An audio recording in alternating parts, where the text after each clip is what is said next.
Né d'une collaboration entre 4 étudiants du master de l'INSEP, Parapodcast, série de podcasts sur le sport paralympique, met en lumière des héros extraordinaires qui repoussent sans cesse leurs propres limites pour inspirer le monde entier. Dès à présent, plongeons ensemble dans un océan d'histoire où la volonté de se surpasser atteint des sommets inimaginables. Les athlètes paralympiques incarnent l'esprit indomptable du dépassement de soi, transformant chaque défi en une occasion de se transcender. Bienvenue dans Parapodcast.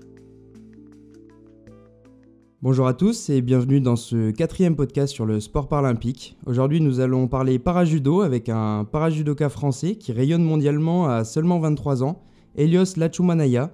D'origine guadeloupéenne, Elios s'entraîne à l'INSEP depuis 2018 et possède déjà un grand palmarès dans sa catégorie J2. Médaillé de bronze aux Jeux paralympiques de Tokyo, Elios ne s'arrête pas là. En 2022, il remporte le championnat d'Europe en Italie, puis le championnat du monde en Azerbaïdjan. En 2023, il conserve son titre de champion d'Europe ainsi que son titre mondial. Elios n'a plus qu'un seul objectif, décrocher l'or aux Jeux paralympiques de Paris 2024. C'est parti, je vous laisse découvrir le parcours d'un athlète plus que prometteur. Bonjour Elios, comment tu vas ? Bonjour Lucas, ça va super, et toi ? Ouais, ça va nickel. Écoute, on est très heureux de t'avoir parmi nous aujourd'hui. Merci d'avoir accepté de réaliser ce podcast et d'avoir pu libérer un peu de temps entre tous tes entraînements pour nous. Avec plaisir.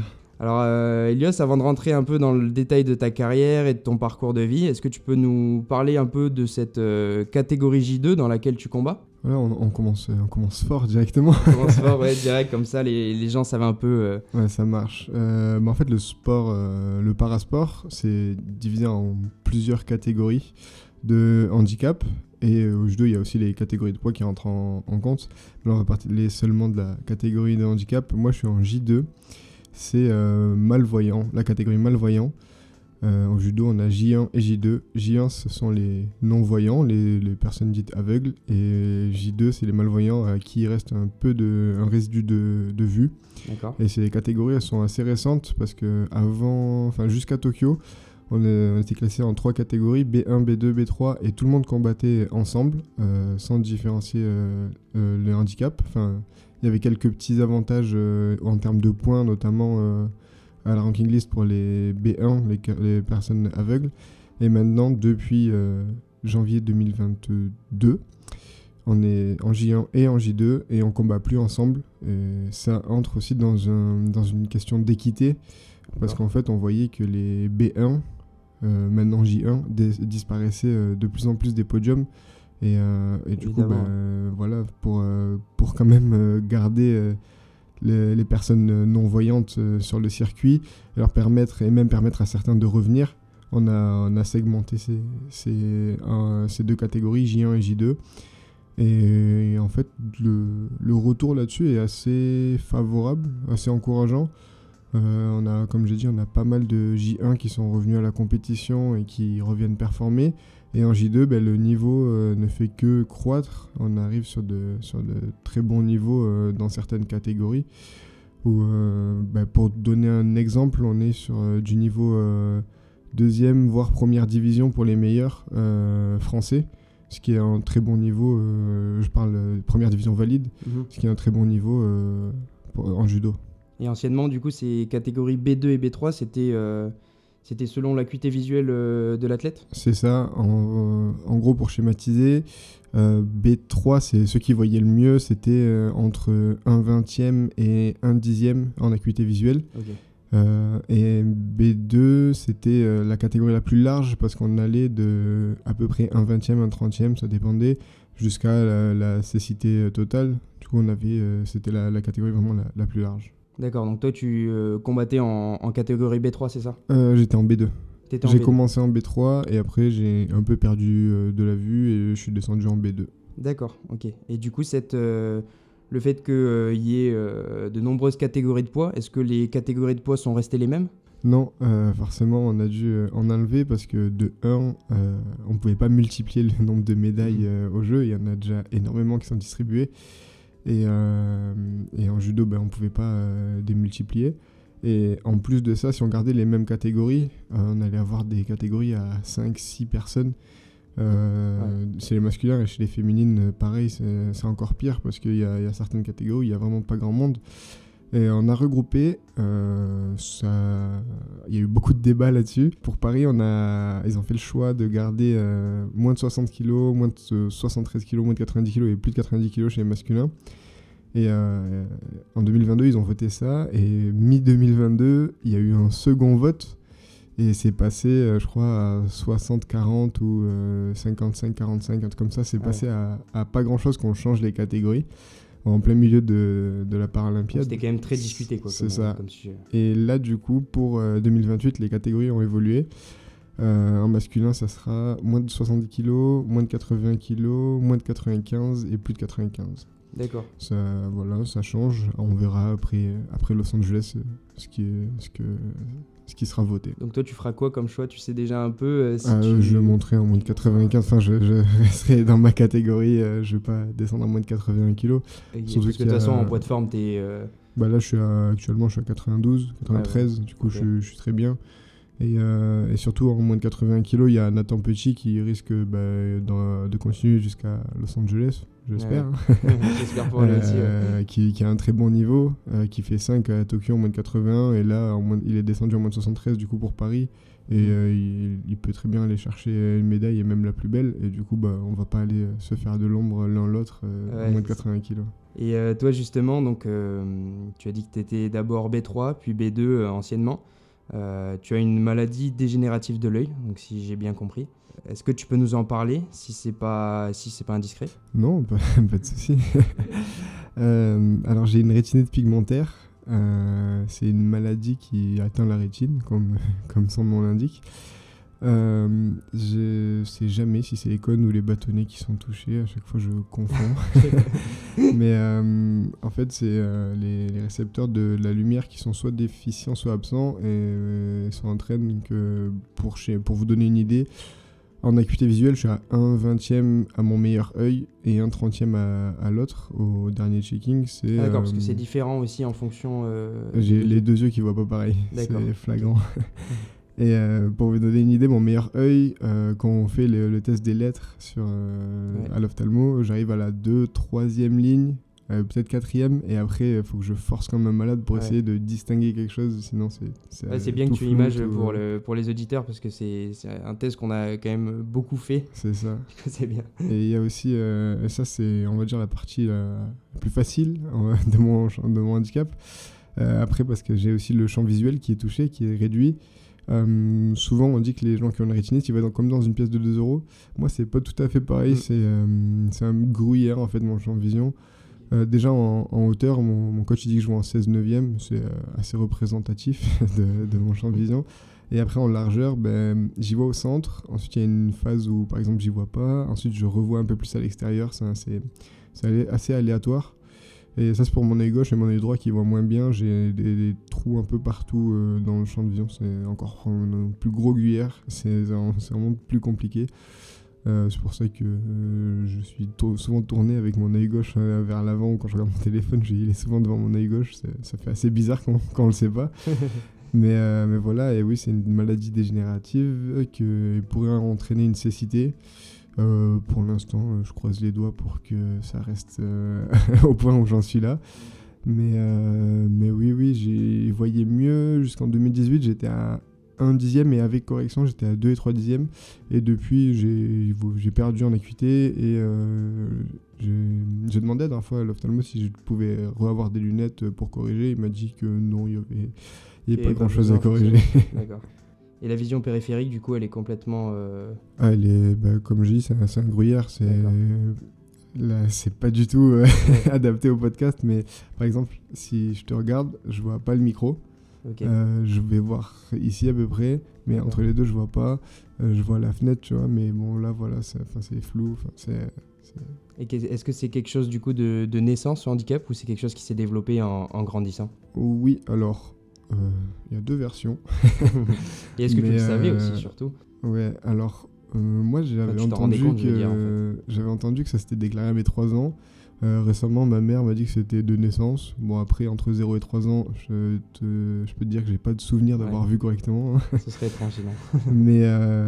mais sinon, en fait, j'en avais pas vraiment conscience petit. Je me disais, je vois pas la nuit, mais bon... voilà. Ah oui, j'ai oublié de dire ça aussi. Dès qu'il fait sombre ou la nuit, etc., j'y vois quasiment rien. Là, ça se voit que je suis malvoyant. Et, du coup, ouais, je me disais, bon, voilà, il fait nuit, c'est normal. Et quand j'étais à l'école, je me mettais devant et je me disais, bah, c'est normal, j'ai des lunettes. Et à mes 9-10 ans, on a fait mon premier dossier MDPH avec ma mère. Et là, je fais, j'en ai pas forcément pris conscience. Je me suis dit, ça se trouve, on pourrait se garer sur les places handicapées. T'as vu le côté positif. C'est ça. Et après, j'ai commencé vraiment à en prendre conscience à mon entrée en pôle vers 14-15 ans, parce qu'on m'a parlé de l'équipe de France de parajudo. Okay. Et je me suis dit, on verra.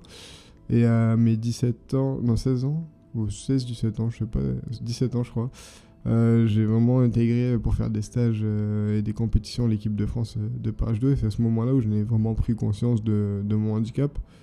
Mais bon, je l'ai jamais mal vécu.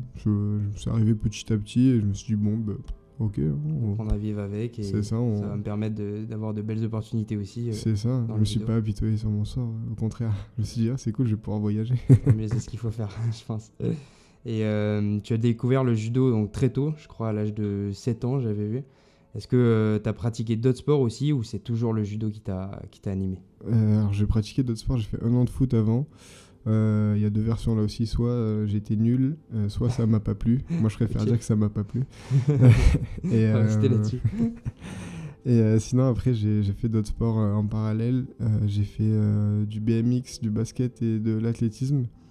Ok, trop bien. Ouais, et franchement j'ai toujours gardé le judo en fil rouge.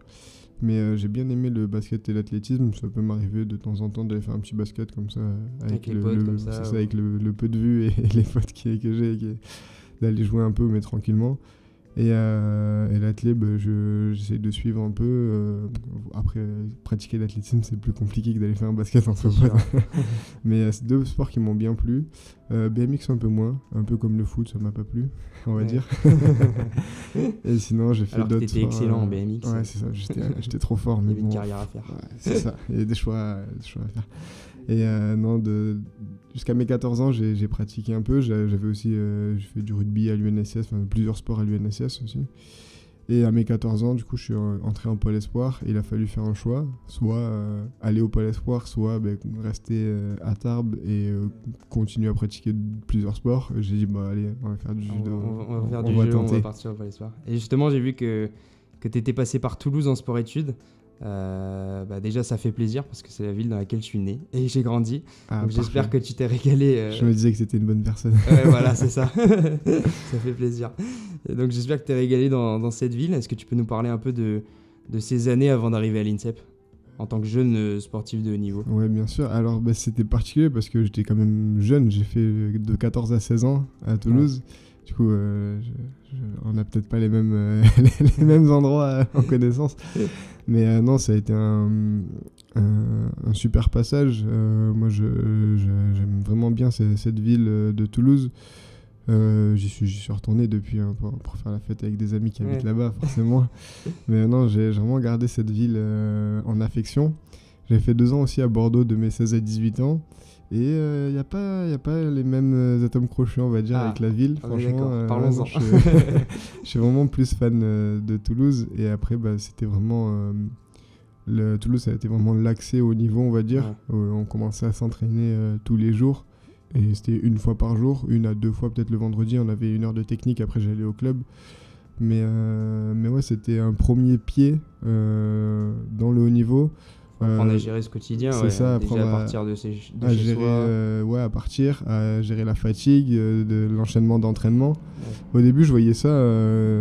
en fait, je partais, et comme je rentrais tous les week-ends, je me disais, c'est des semaines de stage, en fait. Ouais.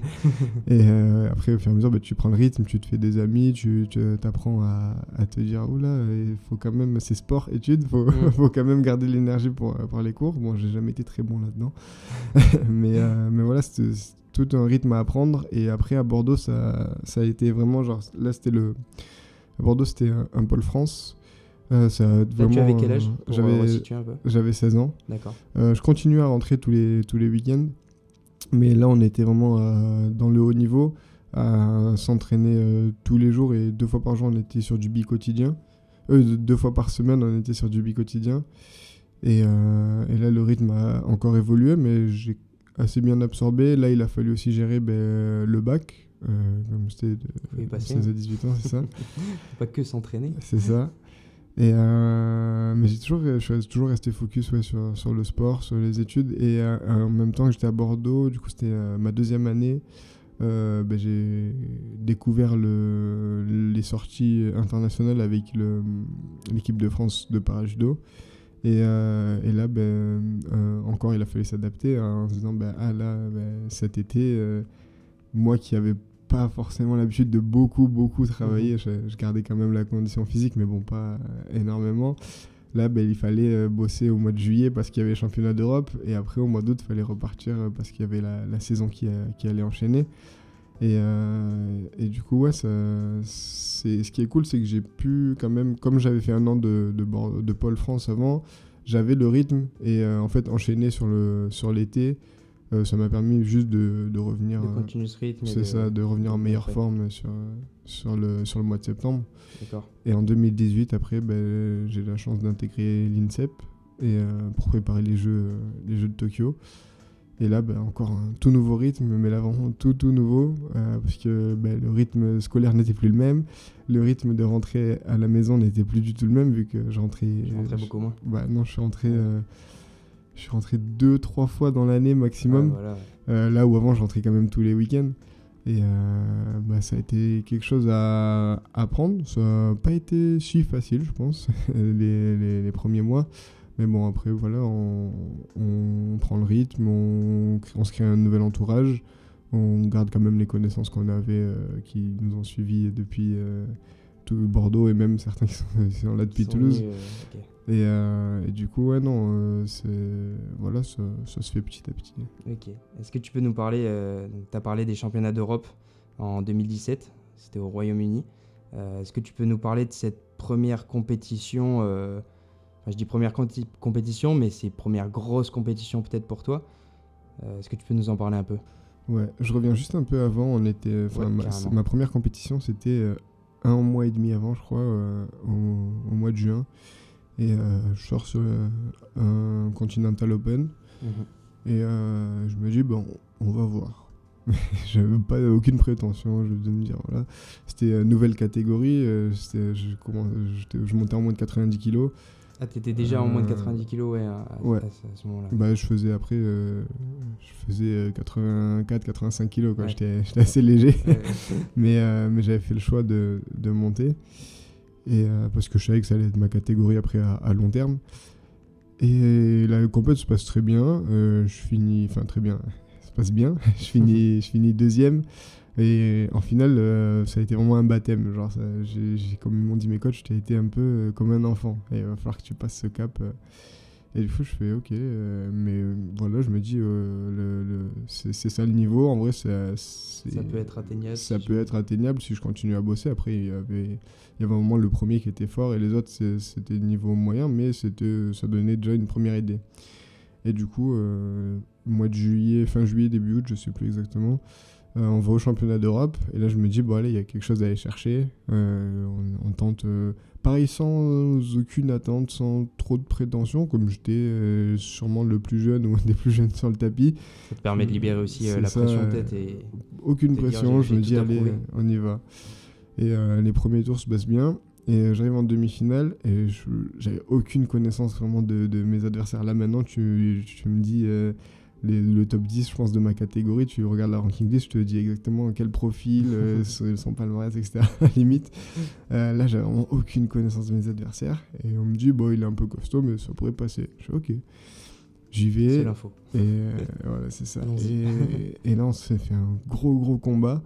Et je finis par l'emporter au Golden Score, par pénalité. Et là, je fais... je réalise même pas, mais je suis en finale championnat d'Europe, en 2e compétition. Je me dis, là, maintenant, je me dis, c'est incroyable. Mais sur le coup, je réalise pas. Je me dis, Golden maintenant... Score, c'était en demi-finale, c'est ça ? Ouais, c'est ça. Okay. Golden Score, c'est les prolongations. Ouais.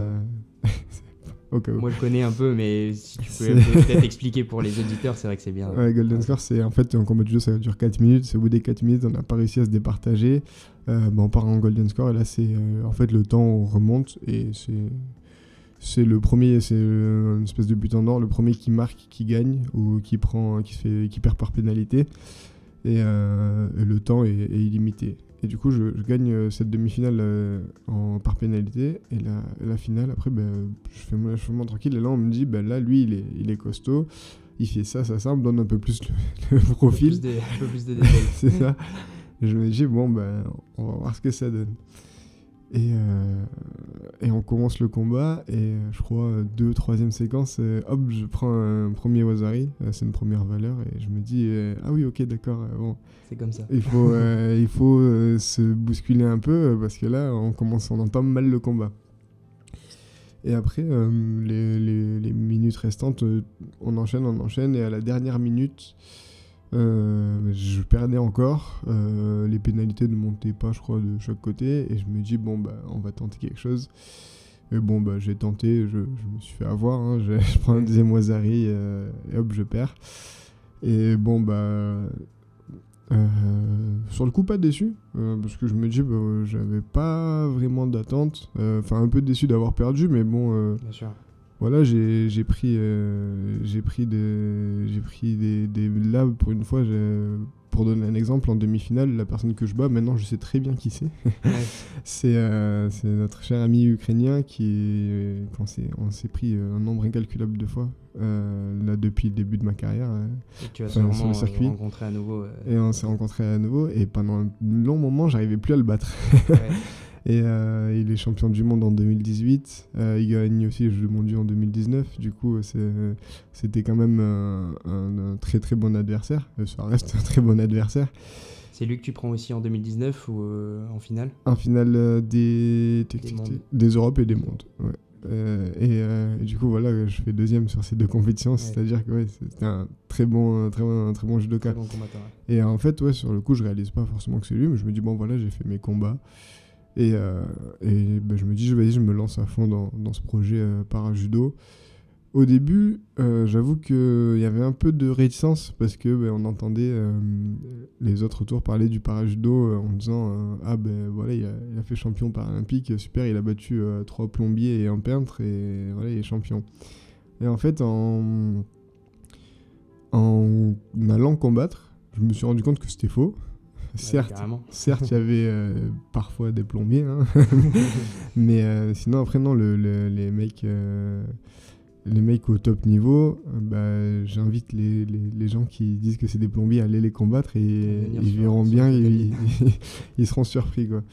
Et ouais, non, au final, je me suis dit, je passe au-dessus de ces critiques qu'il peut y avoir, je vais à fond dans le projet, et au final, je regrette à aucun moment. Sûrement, C'est ça. Et en fait, aussi, j'ai pu prouver aux gens qui disaient ça, en m'entraînant autant qu'eux, en atteignant l'INSEP, en atteignant les Pôles France, etc., qu'en fait, en leur montrant aussi au quotidien tout le travail que c'est, que je suis pas, c'est ça, je suis pas à m'entraîner en club deux fois par semaine, non, c'est vraiment du bi-quotidien comme l'équipe olympique. Et voilà, c'est le travail qu'il faut pour aller chercher les titres mondiaux ou paralympiques. Et c'est ce qui est génial, notamment à l'INSEP, il n'y a pas vraiment de distinction entre les athlètes para et les valides. Tout le monde est ensemble, tout le monde mange ensemble, donc ça c'est génial, quoi. C'est vraiment un milieu top là-dessus. Et comment tu es rentré à l'INSEP justement, donc après ce championnat d'Europe? Les sélections se sont faites avant? Comment ça s'est passé? Non, ça s'est fait longtemps après. Okay. Au début, ça c'était les championnats d'Europe, c'était mois juillet-août, comme je dis, 2017. Attends. Oui. En 2017, oui, je crois. Et en septembre 2017, j'ai fait ma rentrée à Bordeaux pour ma deuxième année. Et au mois de mars, je crois, février, mars, on nous demande de faire un choix si on veut rester en Pôle France, si on veut arrêter, ou si on veut monter à l'INSEP. T'as choisi arrêter? Et non, j'ai choisi... moi, je pensais pas avoir le niveau forcément pour l'INSEP encore. Je me suis dit, je reste au Pôle France une année de plus. La norme, souvent, c'est de faire 3 ans. Et je me dis, ben voilà, je fais mon année et après je tenterai l'INSEP.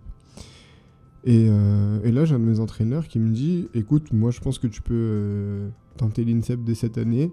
Et comme ça, t'auras tes 2 ans pour préparer Tokyo. La première année, il me l'a pas présenté comme ça, mais je l'ai compris en fait.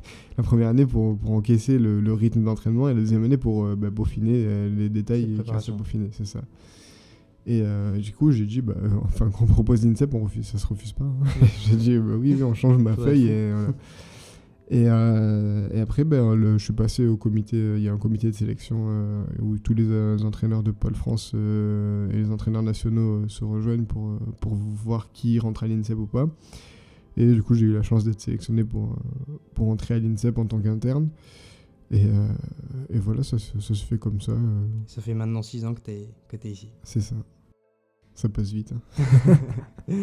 Concernant ton style de judo, est-ce qu'il y a un style de jeu que tu préfères, debout, au sol, sur quel aspect tu joues pour battre tes adversaires? Ça, c'est secret, ça. C'est secret, faut pas en parler. Non, moi je suis un adepte du Newaza, sûrement parce que j'arrive pas à faire tomber debout. Non, j'aime bien marquer au sol, parce que souvent c'est beaucoup moins maintenant, mais pendant un moment ça a été une dimension qui est vraiment oubliée. Et du coup, tu pouvais prendre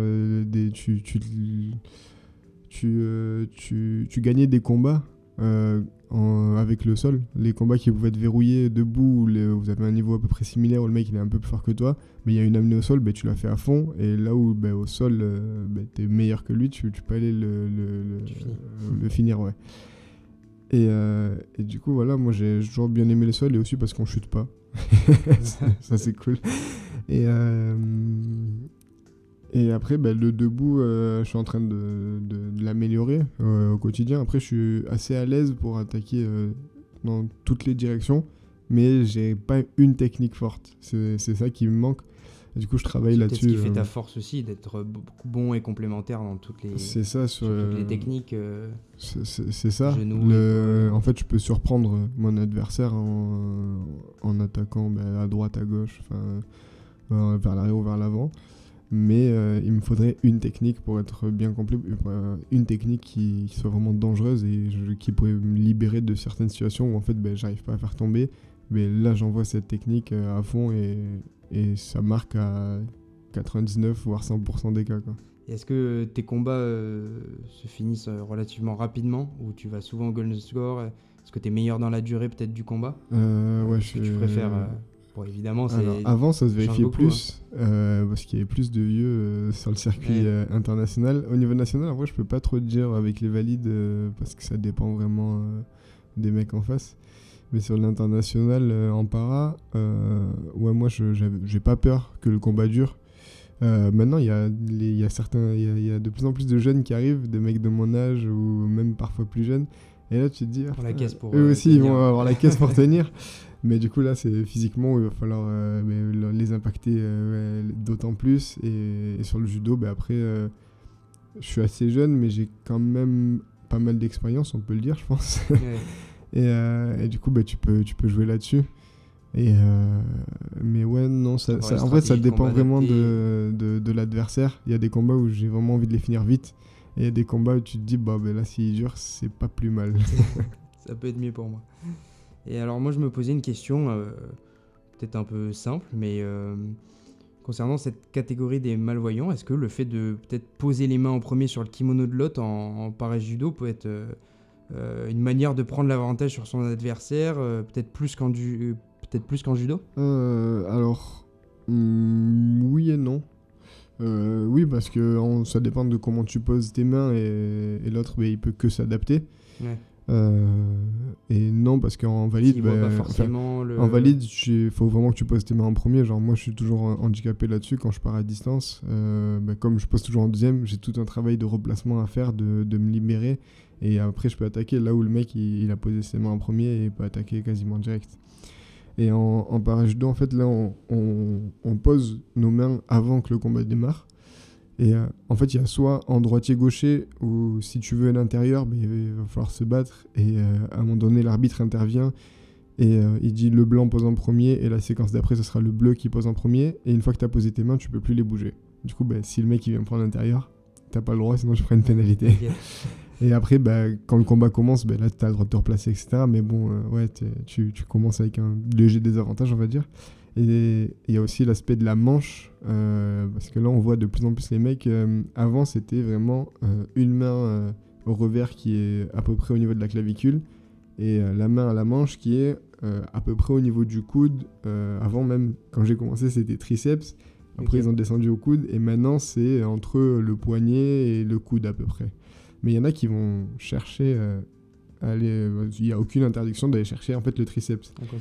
Et en fait, ils vont venir chercher le triceps pour envelopper le bras, et en fait, ils gagnent, ils t'avancent l'épaule, et du coup, ils sont gagnants sur le début de combat. Et en fait, moi... Mais ça, c'est autorisé, du coup. C'est autorisé, okay. Mais moi, je suis un peu con, tu vois, et je me dis, je prends la manche.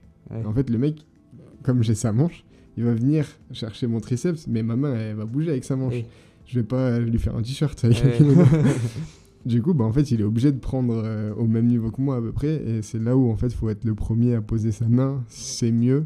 C'est là où ça peut être important. Ouais, sur la manche, c'est pas mal important si le mec il cherche à envelopper le bras, parce que si tu commences avec l'épaule avancée, ça peut vite partir et tu peux vite te faire avoir. Est-ce que tu peux nous parler un peu de ton quotidien maintenant ? Comment on s'entraîne en tant que sportif de haut niveau qui prépare les jeux ?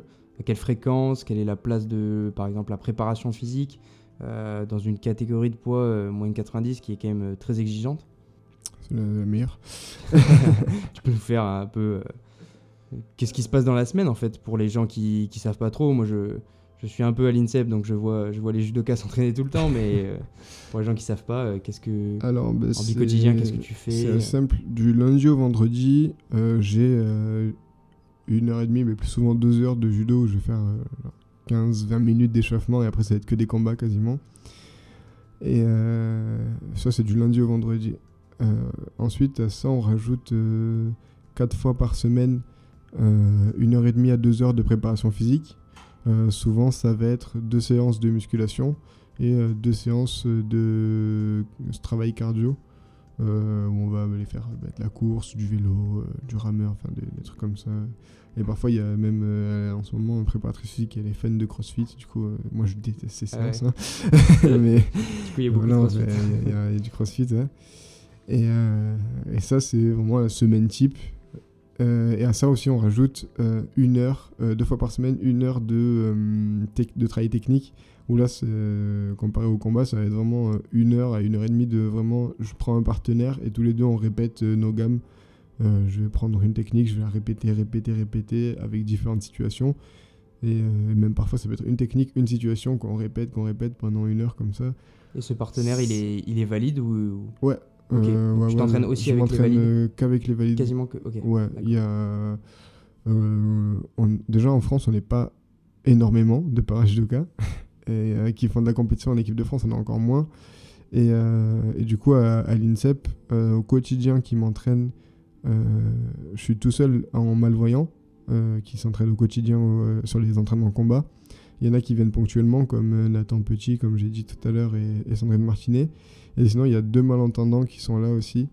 Il y a Amadou... Donc toi, tu t'entraînes que à l'INSEP ou en dehors aussi ? Et je m'entraîne aussi, quasiment que à l'INSEP. Je m'entraîne au club le vendredi. Et je suis à l'Institut du judo, mais avec les mecs de l'INSEP. Enfin, il y a tout l'INSEP qui va à l'Institut du judo le lundi. D'accord. Et aussi, il y a les 2 malentendants, Amadou Meïté et Raphaël Oretnik, qui sont là maintenant au quotidien à l'INSEP, depuis Amadou 4 ans, je crois, et Raphaël, c'est sa première année. Et du coup, pour revenir sur ma semaine d'entraînement, voilà, ça c'est vraiment une semaine type. Et à ça, ponctuellement, on rajoute soit des travails de prépa mentale, soit un rendez-vous diète pour gérer la perte de poids. Après la pesée, la reprise du poids aussi, pour pas faire n'importe quoi. Aussi, ouais. Y a aussi du travail de kiné, d'ostéo pour soit de la récup, soit renforcer certaines petites déficiences qu'on peut avoir.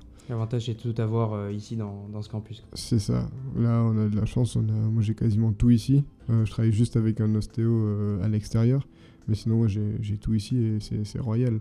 Tu viens, tu fais ton entraînement. Si tu as des études, tu as même les études qui sont la plupart du temps sur place.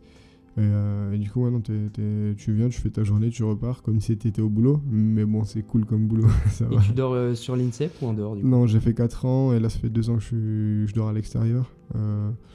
Parce que ça faisait 8 ans que j'étais en internat et ça commençait à être long. J'imagine, ouais. À tout le temps être dans un milieu sportif, parler que de sport, etc.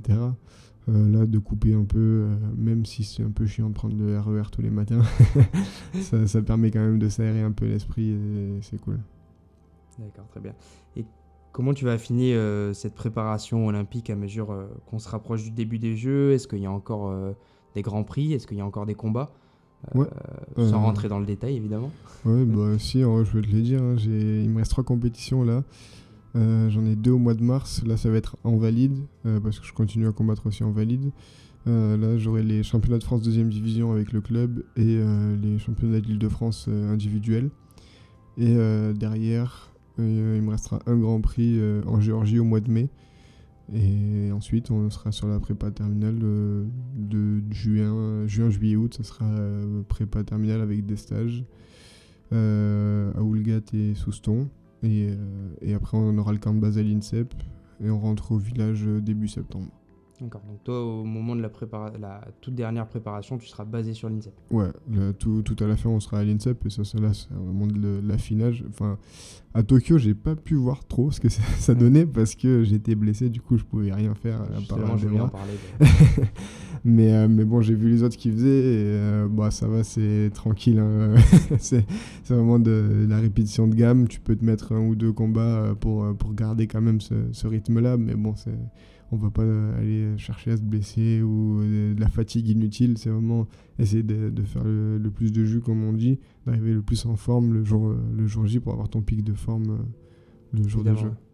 Tu as donc déjà vécu une Olympiade, Tokyo, on vient d'en parler. J'ai cru comprendre donc, que tu t'étais blessé quelques jours avant d'arriver au Japon. Qu'est-ce qui s'est passé en fait? Comment ça s'est arrivé? Où est-ce que tu t'es blessé? Et comment se sont passés du coup ces combats, peut-être avec une blessure? Alors ça s'est passé tout bêtement, en fait on a... un peu tout le monde est fautif, on va dire. Ouais. Mais on n'a pas pu adapter, on avait une préparation physique à faire qu'on a dû adapter parce qu'il nous manquait du matériel. Et en fait on a surchargé sur les ischios. Et on a eu un jour de pause et le jour d'après, on avait une simulation de jour de compétition. Là, on est 10 jours avant? On est 10 jours avant. 10 jours avant, ok. Et du coup, moi, je me dis, j'ai un peu mal au ischio, je vais me faire masser par la kiné, mais bon, voilà.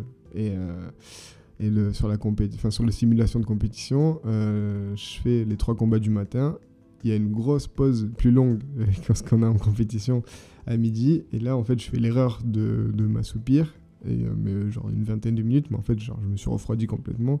Et je fais le même échauffement que comme si j'étais en compétition. Où en fait, au lieu d'avoir 4 heures de pause, j'en ai 2 maximum. Du coup, je me réchauffe pas forcément très très bien. Et j'avais bien chargé aussi sur les ischios sur les 3 premiers combats. Et sur la deuxième séquence du combat de l'après-midi, je lève un peu la jambe, je reprends un appui et sur ma jambe d'appui, je sens une espèce de claque sur mon ischio et je fais je crois que j'ai un peu mal. Et du coup, on arrête le combat et on me dit on repassait par l'INSEP avant d'aller à Tokyo. On me dit quand tu arrives à l'INSEP, tu fais des images et on voit ce que tu as. Moi, idiot, je dis non, parce que dans la charte des jeux, il y a écrit si vous êtes blessé, vous faites pas les jeux. Et là, je dis non, c'est bon, tout va bien. On me dit mais non, mais là les billets sont pris, t'es inscrit, etc. Voilà, moi sauf si c'est une fracture ou quoi qui t'empêche vraiment, tu vas faire les jeux. Je fais ok, d'accord. Bon, ça va alors. On arrive, je veux bien faire ces examens. On arrive à l'INSEP et le verdict c'est que j'ai déchirure aux ischios à droite, grade 2 et un grade 1, un bon grade 1 à gauche. En fait, les 2 jambes étaient touchées. Okay. et là, on se dit... En vrai, moi j'avais un peu mal, mais ça allait. Du coup, je me suis dit, moi ça me faisait juste chier parce que genre, je pouvais juste faire de la marche quoi, au début. Et sinon, après, c'était que du haut du corps, du vélo à bras, genre de la corde, des trucs qui sollicitaient pas les jambes. Mais physiquement, ça allait. C'était un peu douloureux, mais bon, sans plus. Et mentalement, quand t'as appris ça? Et mentalement, bah en vrai, genre... T'étais sûr de faire les jeux, donc ça allait? Ouais, ça allait, et je me suis dit, bah on verra le jour J, mais voilà, il n'y a pas de raison. De toute façon, même le médecin, il m'a dit, en vrai, bah voilà, à la fin, il n'y a plus de gros combats, enfin, tu vas pas louper grand-chose des prépa terminale, et en fait, bah, voilà, c'est les jeux, tu y vas à fond, et au pire, on prendra le temps après les jeux pour soigner tout ça. Par contre, mon staff, eux, ils se sont dit heureusement que ça arrive à lui et pas aux autres, parce que eux, ils étaient déjà mentalement, ils étaient pas au top, je crois. Ils étaient déjà touchés. Mais ouais, et après moi ça allait franchement personnellement, et après j'ai fait le choix de le dire à quasiment personne, même ma mère n'était pas au courant. Je lui ai dit après la compète. Je l'ai gardé. Pour pas qu'elle s'inquiète pour rien. Et du coup j'arrive à Tokyo et tous les jours je fais de la kiné et tout, et ça c'était cool parce que comme j'étais en kiné, c'était un peu la salle de réunion, on va dire, comme on n'avait pas de Club France, etc. Du coup, j'ai pu rencontrer d'autres athlètes, d'autres sports, etc. qui étaient en kiné, c'est ça, plus facilement que... parce comme c'était Covid, on n'avait pas de salle de réunion. Et en plus, Et du coup, en vrai, moi, j'ai assez bien vécu cette période. Et sur la compétition en elle-même, j'avais fait un test 48 heures avant la compète, de relancer des attaques, etc. J'avais vraiment fait que du kumikata, enfin que du travail de garde, etc. Genre vraiment aucune attaque quasiment pendant ces 10 jours. Et les 2 derniers jours, là, c'est là où j'ai lancé un peu ma jambe, lancé un peu d'attaque. J'ai vu que ça tenait. J'ai fait let's go, enfin il n'y a pas de raison. On a bien strappé le jour de la compétition. Et sur la compétition, je me rappelle pas avoir eu de douleur en particulier. Sur aucun des matchs? Non, okay. Franchement. Après, j'en ai fait 3, je crois. Et le premier a été assez rapide. Le deuxième a été très très long. Et le dernier, pareil, la place de 3 a été assez rapide, plus rapide que ce à quoi je m'attendais. Mais du coup, non, j'avais pas eu de douleur en particulier. Et non, franchement, ça s'est très bien passé. La place de 3, tu disais que c'était assez rapide? Ouais. Ok. Je crois qu'on fait genre 3 séquences, peut-être. Ouais. Enfin, okay. En fait, le mec, je l'avais pris... je l'avais jamais pris avant, je l'ai pris qu'en 2021.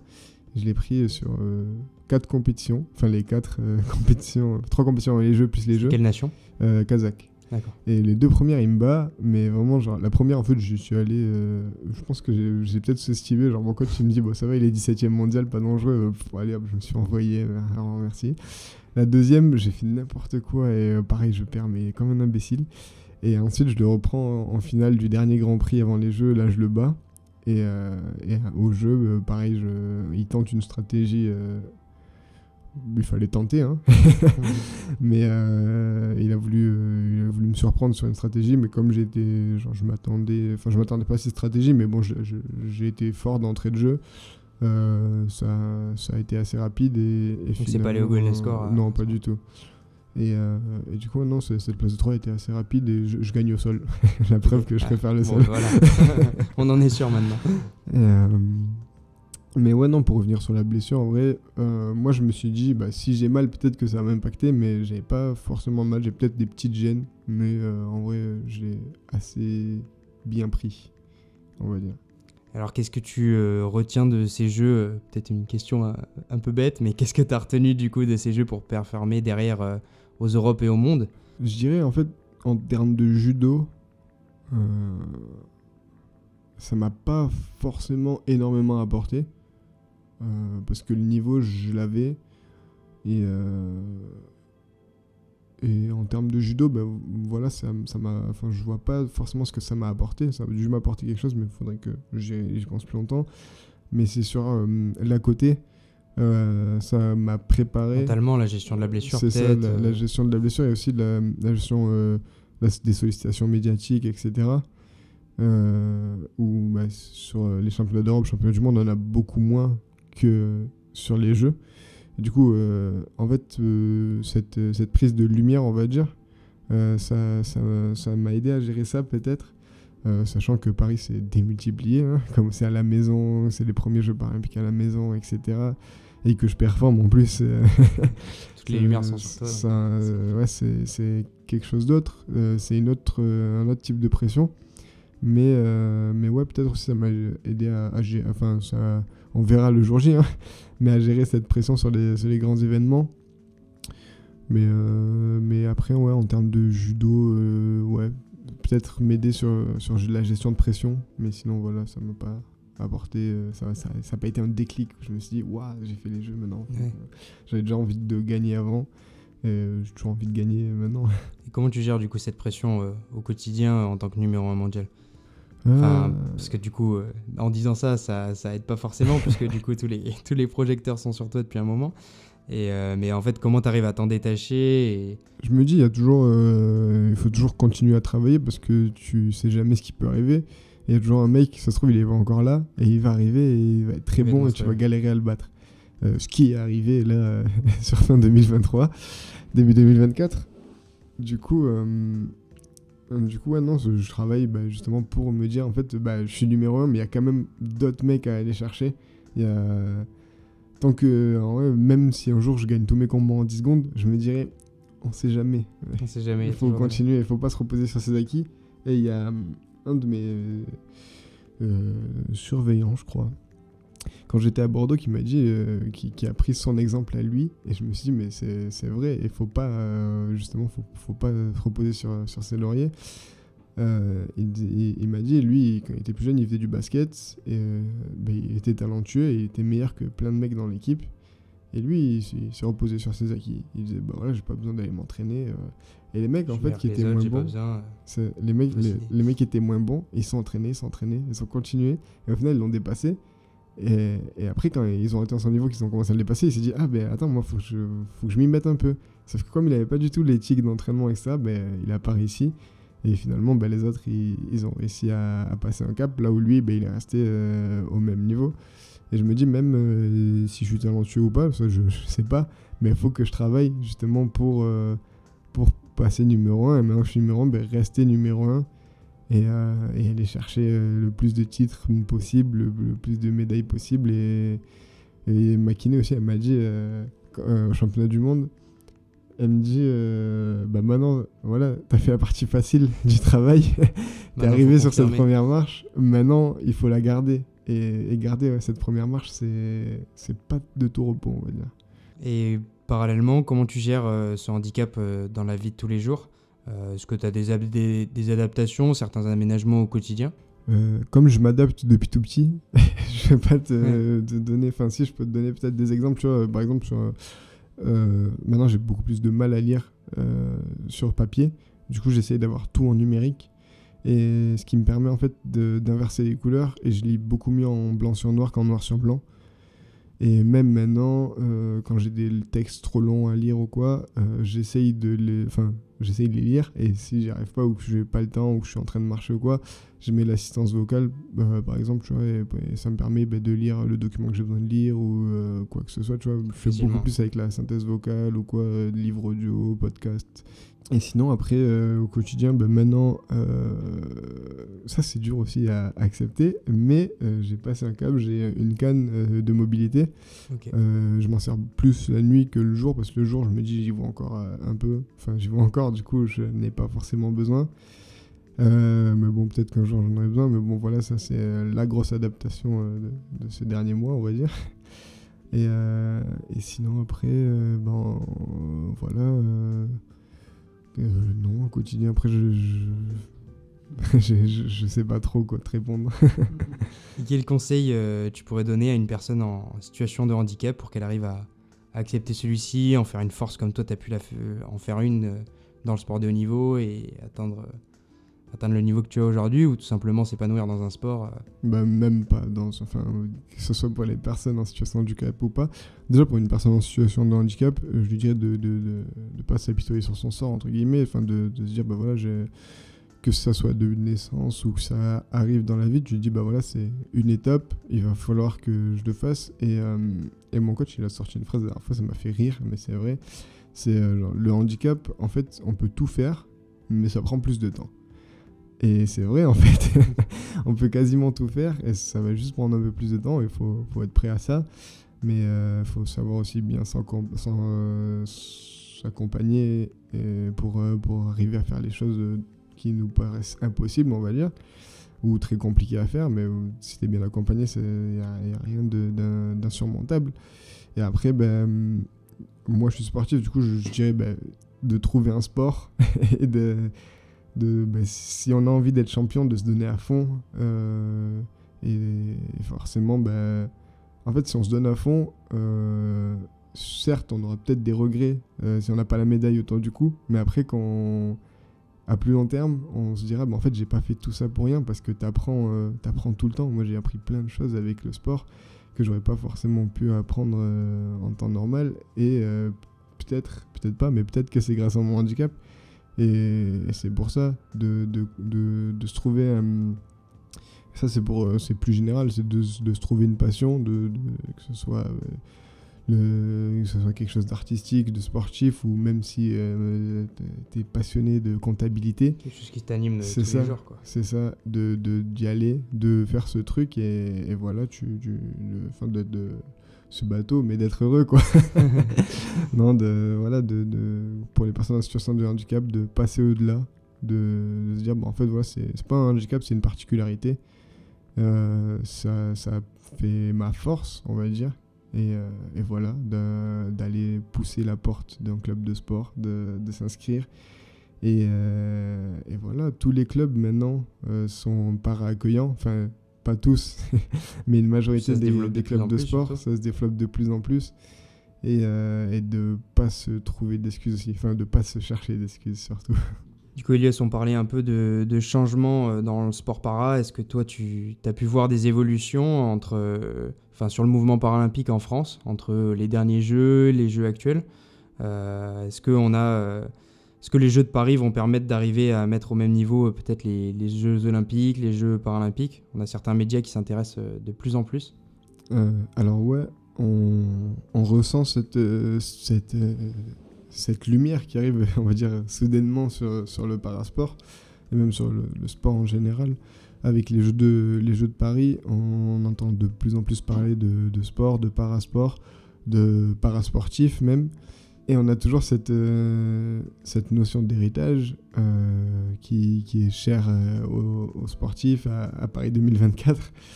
Et j'espère que cet héritage ne sera pas que sur les infrastructures, qui sera aussi en termes d'adaptation pour les publics en situation de handicap, qu'ils soient sportifs ou non, que ça passe dans la vie de tous les jours, par exemple par l'accès aux transports en commun, l'accès à certains bâtiments où en fait il n'y a que des escaliers adaptés à mettant des rampes ou des ascenseurs, mais aussi dans les médias où en fait on parle beaucoup de sport là parce que il y a Paris 2024 là, mais est-ce que dans un an on parlera toujours de sport? J'espère. On parlera toujours de parasport, j'espère. Est-ce qu'on en parlera en plus? J'espère encore plus que le soufflet retombe pas le 9 septembre 2024, qu'on dise c'est bon, hop, on a fini avec ça, on va parler d'autre chose. Non, j'espère qu'on parlera toujours de sport, que la France devienne une nation de sport, qu'elle accède au meilleur niveau dans les compétitions sportives, que dans les Jeux, on se classe parmi les meilleures nations, que ce soit Jeux olympiques ou paralympiques. Et voilà, on nous donne de gros objectifs en termes de médailles, mais on espère que les moyens vont continuer à être mis pour atteindre ces objectifs. Là. Écoute, je te remercie Elios, merci beaucoup pour ce partage d'expérience, c'était top. Et on te souhaite tous une très bonne préparation pour les Jeux, et je peux te dire à bientôt sur l'INSEP. Merci, c'était avec plaisir, et à bientôt. Merci, salut Elios.